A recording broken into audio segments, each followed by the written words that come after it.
All right? But use your imagination this morning. I want to take us on a journey. Before we start, Haley's going to put all the scriptures up for us. So you can write them down, take a photo. I'm not going to read them as we go through. There will be some places where we blatantly, it's the scriptures. But I want you to use your imagination. I want us to go to the morning after the third day of the crucifixion. Are you there? Can you smell the dust of Jerusalem? So where do we start? We start where every morning starts, in your bed. So I want you to imagine that you are lying in your bed. You've just woken up. Sun is rising, pushing the darkness away of the morning. It's early. There's that crisp coldness in the air. Your thoughts start to go, Jerusalem is quieter today. The city is quiet. Your head, on the other hand, your mind is not quiet. Your mind has got things that it's wrestling with it. What has happened in the last couple of days? What's going on with this town? What's going on with the people in it? What has happened? Just a few days ago, the city was buzzing. It was happy, joyful. Everybody was cheering. Who were they cheering for? Jesus Christ of Nazareth. At that time, they would have said Jesus of Nazareth. They were shouting, Hosanna, Hosanna, Son of David. Hosanna, blessed is he who comes in the name of the Lord. They greeted him with palm trees, leaves, throwing their cloaks on the floor. Jesus coming in from the eastern gate. Everybody happy, excited. All of a sudden, hope has arrived to the people. You could feel it in the air. So much excitement, so much love, so much joy for this man that is coming into the city of Jerusalem.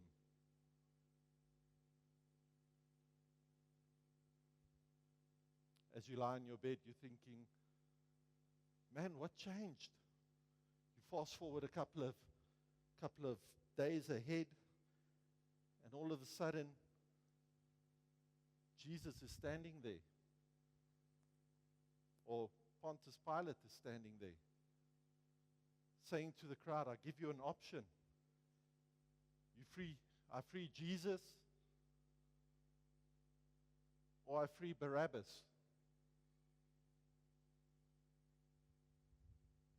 What happened? The same crowd that was happy to invite him into the city.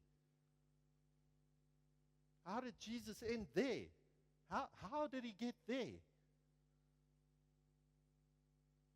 It doesn't make sense in your head. How? How does an innocent man end up in that position?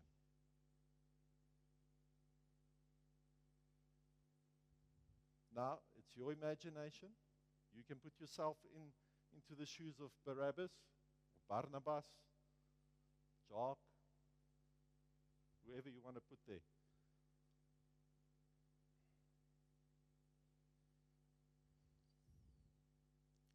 Your mind flips back a little bit.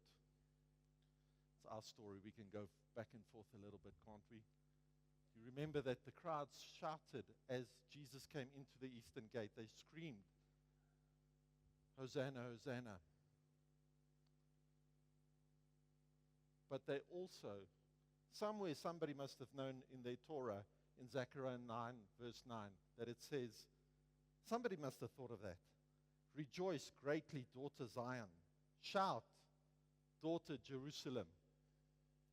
See, your king comes to you, righteous and victorious, lowly, riding on a donkey.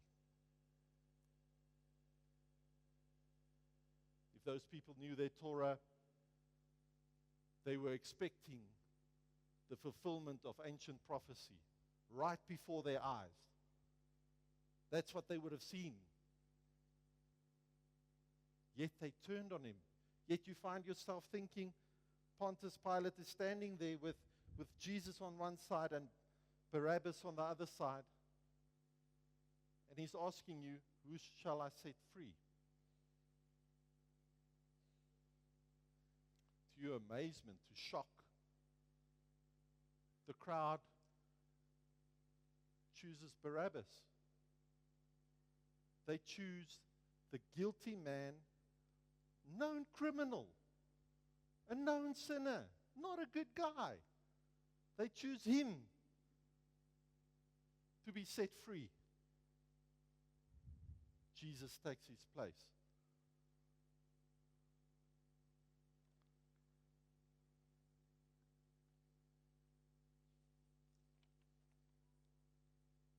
You think this is quite a lot to wake up and your mind is thinking this? So you think, hey, I better say a prayer. Maybe you haven't prayed for a while.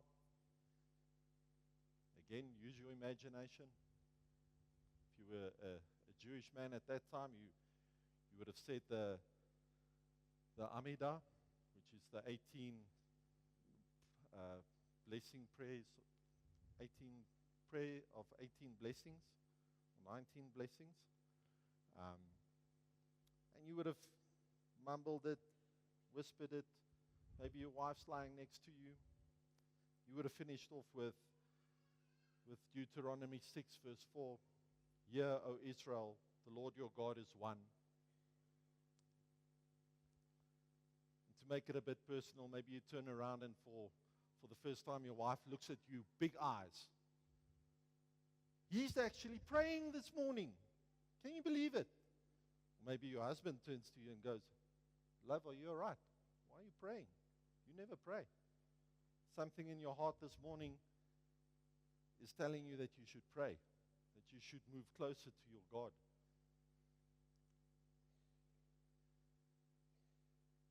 You just smile and say good morning. Get up. Maybe you go make a cup of coffee or whatever it was that they drank in the morning. You sit with your unleavened bread in front of you as you take your breakfast.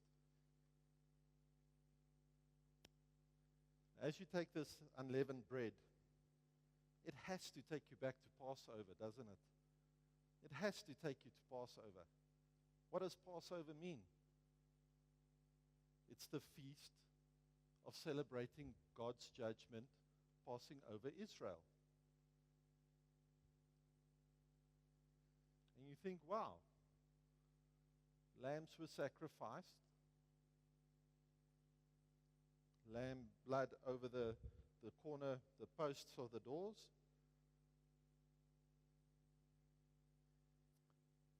You make the link that the lamb took the place of Israel. The lamb took the place of Israel, so that God's judgment passes over them. And in your mind, you can make the same link that Jesus took the place of Barabbas.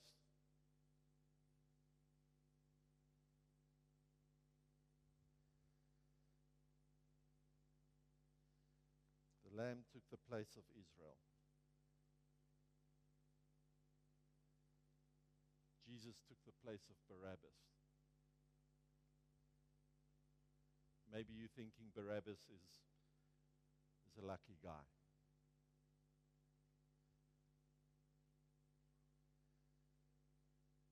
You stand up, you have to go to the market, you have to get your supplies for the day. Maybe you're planning on going fishing, whatever you do. So you walk out the door, greet your wife. These thoughts are still in your head. Israel, Passover, Jesus, Barabbas, trying to make sense of it all. On your way to the market, you hear people talking, you hear the gossip, you hear what's going on, who's talking about what. Somewhere in a small crowd, you hear people talking about the lashes. Man, did you see the lashes that he took? How many were there again? You think to yourself, too many for one man to bear. Too many for an innocent man to bear.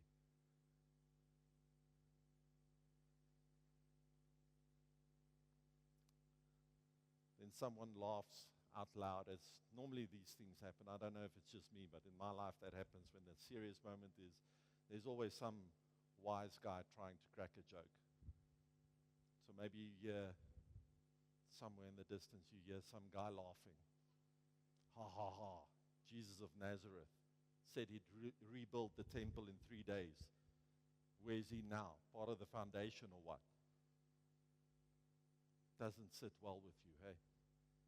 Something in your heart says, that's a bit insensitive, man.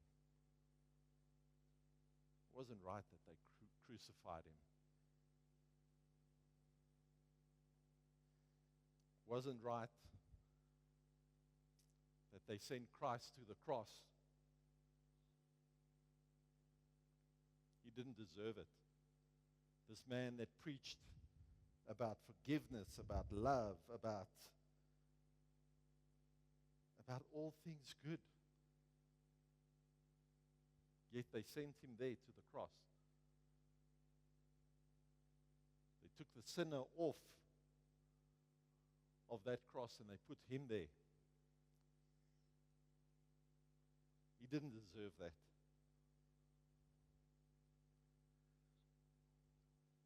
You're standing in the crowd. Everybody's, you know how busy it gets. There's a buzz. Everybody's talking.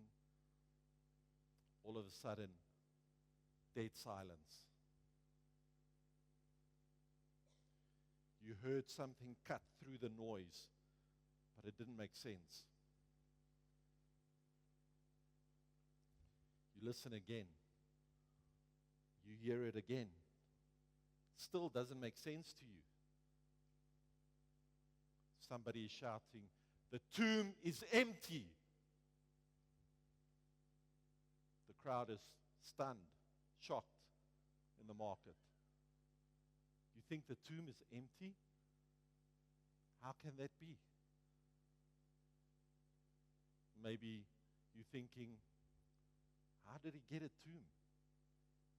Don't they dispose of the body like what they did with the rest of the bodies that they crucified? Who gave him a tomb? How could he afford a tomb? You think, no, this can't be. The tomb is empty. I've got to go see this.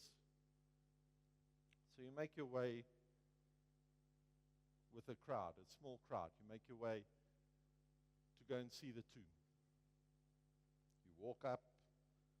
As you're walking, you hear everybody talking. You know, the Pharisees didn't like Jesus. They didn't like Jesus, didn't like what he preached, didn't like what he stood for. So they made sure that his tomb was guarded by two guards, two Roman soldiers, mind you. And then those guys went and they sealed the tomb. You think that's odd? Sealing a tomb for a rabbi. That's odd. That's strange. That's not something that's a little bit out of the norm. Yet you walk up, you make your way. You hear the guards talking nervously. Maybe there's Roman soldiers close to you on your way with you. You hear them talking, whispering, like, we're in trouble, yeah. You know, they were scared that something like this is going to happen, that the body was going to be stolen, and now we're going to have unrest, and Pontius Pilate is not going to be happy with us. You walk up, you see the tomb. First thing you notice is that the big boulder is rolled away. Those boulders are not small. Maybe you have a bit of an engineering mind, then you'll know that it was actually slanted down a downhill, and if you had to open it, you had to push uphill. So one man's not going to push that up easily, or at all, actually. As you walk up, you notice the tomb is actually empty.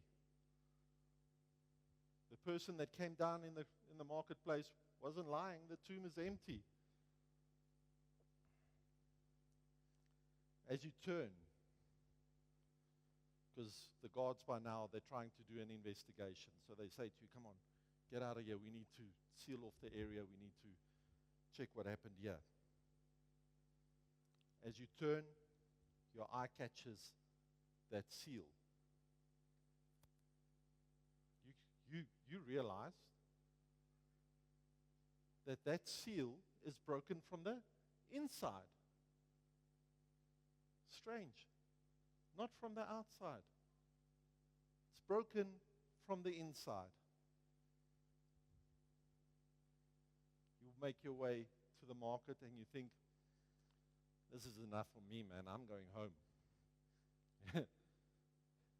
In my house, we normally say, emotionally tired. Emotioneel uitgeput. Emotionally tired, I'm done, I'm going home. That's what you think. You make your way home. Maybe you find your wife at the door, super excited to tell you what she heard. Your mind goes to that Roman seal. You keep that in the back of your head, that Roman seal was broken. Not from the outside, but from the inside. You look at your wife's excited to tell you, think, woman, I know everything you're going to tell me. Yet, as they do most of the time, they tell you some things you don't know. Or maybe you don't want to know. So your wife tells you that she heard what happened to Mary Magdalene. Your wife tells you that Mary Magdalene went early in the morning to go and treat the body. And when she was there, an angel was standing at the open tomb waiting for her. And asking her, what are you doing here? Why are you looking for the living among the dead? Woman, what are you doing here? He's risen. That was a part of the story that you didn't think you were going to hear that day. She carries on, tells you about Cleophas and another person that was walking on the road. And this stranger appeared to them as they were walking on the road. I'm so glad you got that right, Haley, that I'm on Luke 24. And he appears to them and he tells them, what's happening, what's going on? And they say, man, where have you been? Jesus of Nazareth got crucified. Now the tomb is empty. It's all happening here. It's all happening this morning. They didn't recognize who they were speaking to at the time. But he taught them the scriptures.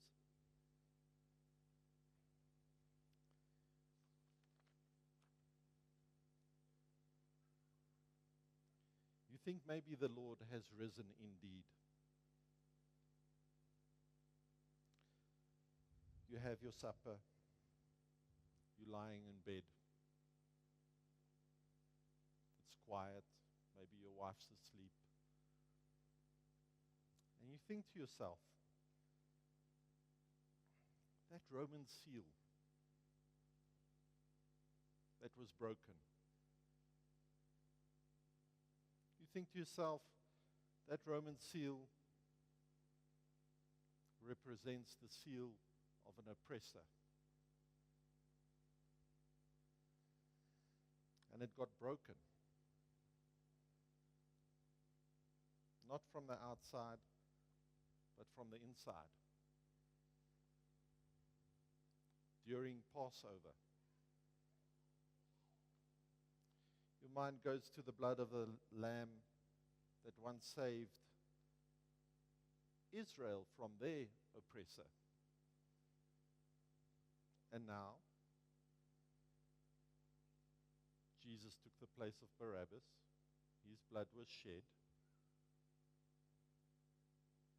He saved Barabbas from the oppressor. He's broken the seal of the oppressor because it was broken from the inside. You start to make the link. Could Jesus have been the final sacrifice? Could he have been the final lamb?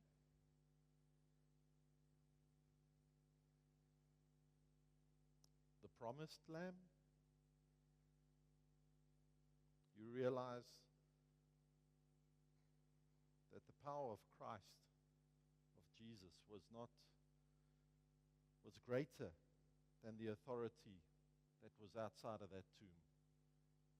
That's why he broke the seal. The power that Jesus has is greater than any worldly authority. That's why he broke the seal.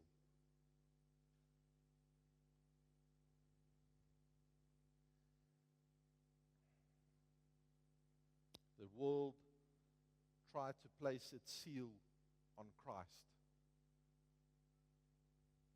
and he broke it.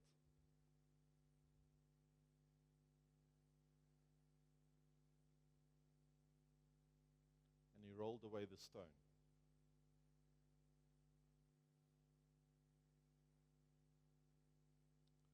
I like to think that he did that to show us that it's not a prison.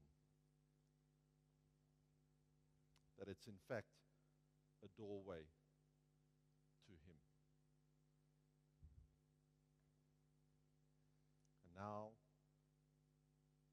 the question becomes personal this morning. If the seal is broken, why are we still standing in the tomb? We all know what oppression feels like. Some of us, we feel it at our work. Some of us, we feel it in our families.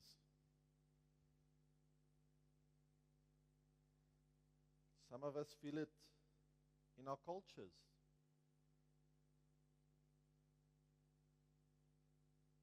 Some of us feel it in tradition. Tradition oppresses me to do it a certain way. My culture oppresses me to do it a certain way. My boss oppresses me to do things a certain way.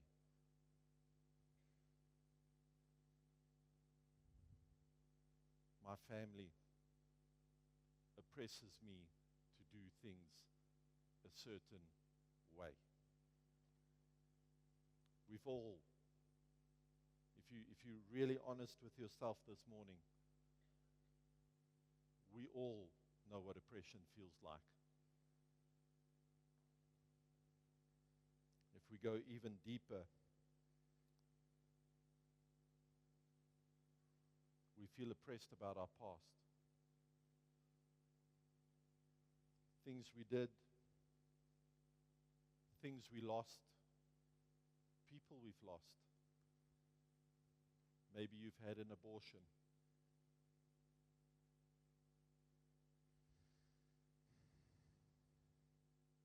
Maybe you come from a broken home. Maybe your kids are addicted.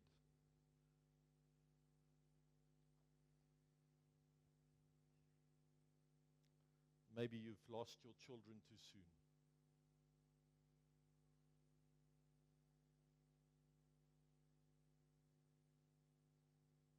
We all carry something that tries to hold us back, something that in most cases does hold us back, something that stops us from loving and living the way that we are meant and supposed to live, the way we should.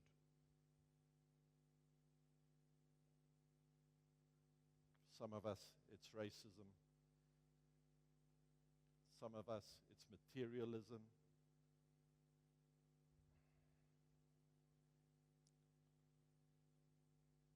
Culturalism. You can practically put any ism there that fits your life. The truth is that what oppresses you is sin. Jesus broke the seal of the oppressor.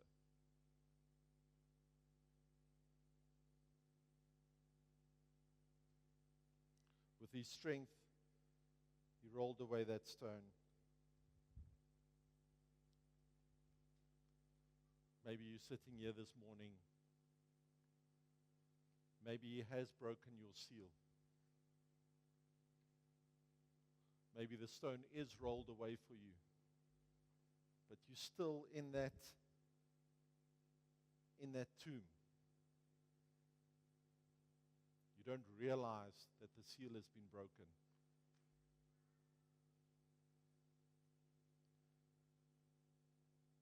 Then the question is, who are you without that oppression? Who are you when that seal is actually broken? Could it maybe be that you're staying in that tomb because you don't know your identity without this thing that's oppressing you? That you're scared of what you look like without it?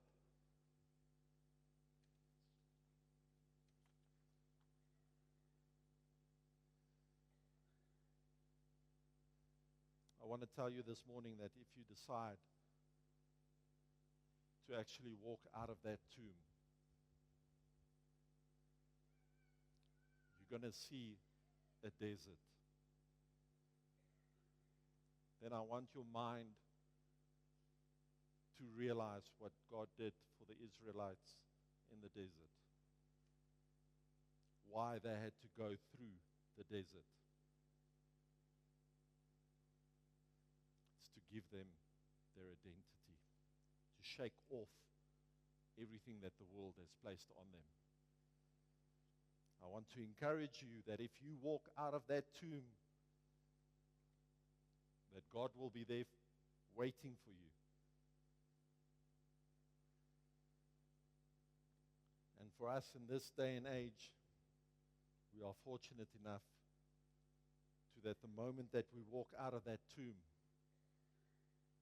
we will see Jesus right next to us, walking with us.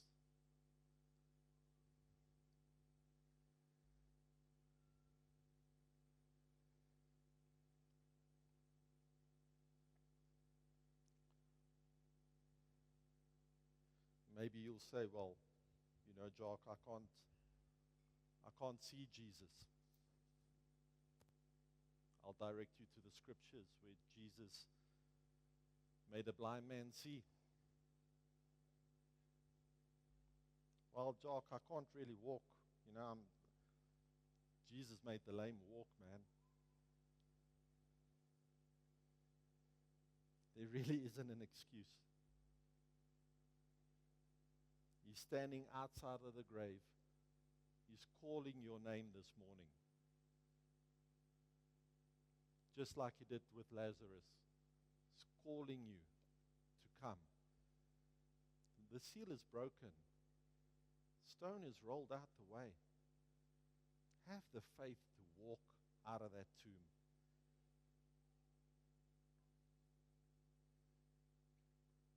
This morning,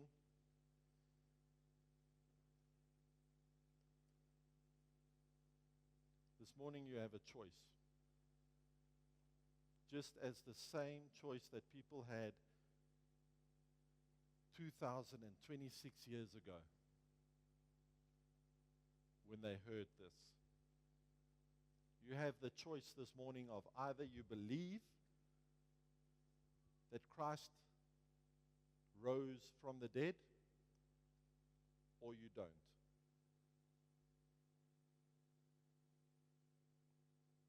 I encourage you this morning that you choose to believe.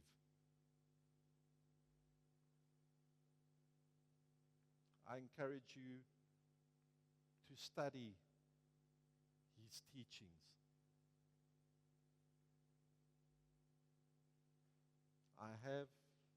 I try to, and I find truth in each and every one of them.